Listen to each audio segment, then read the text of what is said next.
Les textes liturgiques du vendredi 9 septembre 2022. Première lecture. Je me suis fait tout à tous pour en sauver à tout prix quelques-uns. 1 Corinthiens 9, 16-19.22. Lecture de la première lettre de saint Paul apôtre aux Corinthiens. Frères, annoncez l'Évangile. Ce n'est pas là pour moi un motif de fierté, c'est une nécessité qui s'impose à moi. Malheur à moi si je n'annonçais pas l'Évangile. Certes, si je le fais de moi-même, je mérite une récompense, mais je ne le fais pas de moi-même. C'est une mission qui m'est confiée. Alors quel est mon mérite? Point d'interrogation. C'est d'annoncer l'Évangile sans rechercher aucun avantage matériel, et sans faire valoir mes droits de prédicateur de l'Évangile. Oui, libre à l'égard de tous, je me suis fait l'esclave de tous afin d'en gagner le plus grand nombre possible. Avec les faibles, j'ai été faible, pour gagner les faibles. Je me suis fait tout à tous pour en sauver à tout prix quelques-uns. Et tout cela, je le fais à cause de l'Évangile, pour y avoir part, moi aussi. Vous savez bien que, dans le stade, tous les coureurs participent à la course, mais un seul reçoit le prix.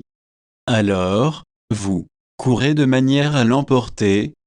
Tous les athlètes à l'entraînement s'imposent une discipline sévère. Ils le font pour recevoir une couronne de laurier qui va se faner, et nous, pour une couronne qui ne se fane pas.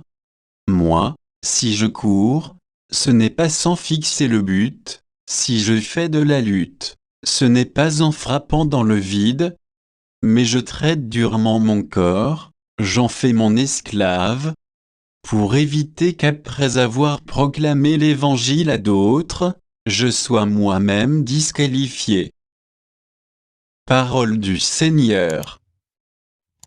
Psaume 83, 84, 3, 4, 5 à 6, 12. Mon âme s'épuise à désirer le parvis du Seigneur, mon cœur et ma chair sont un cri vers le Dieu vivant. L'oiseau lui-même s'est trouvé une maison, et l'hirondelle, un nid pour abriter sa couvée, tes autels, Seigneur de l'univers, mon roi et mon Dieu. Heureux les habitants de ta maison, ils pourront te chanter encore. Heureux les hommes dont tu es la force, des chemins s'ouvrent dans leur cœur. Le Seigneur Dieu est un soleil, il est un bouclier, le Seigneur donne la grâce, il donne la gloire. Jamais il ne refuse le bonheur à ceux qui vont sans reproche. Évangile. Un aveugle peut-il guider un autre aveugle? 6, 39 à 42. Évangile de Jésus-Christ selon saint Luc. En ce temps-là, Jésus disait à ses disciples en parabole, un aveugle peut-il guider un autre aveugle? Ne vont-ils pas tomber tous les deux dans un trou? Le disciple n'est pas au-dessus du maître, mais une fois bien formé, chacun sera comme son maître. Qu'as-tu à regarder la paille dans l'œil de ton frère, alors que la poutre qui est dans ton œil à toi, tu ne la remarques pas? Comment peux-tu dire à ton frère, frère, laisse-moi enlever la paille qui est dans ton œil, alors que toi, même ne vois pas la poutre qui est dans le tien?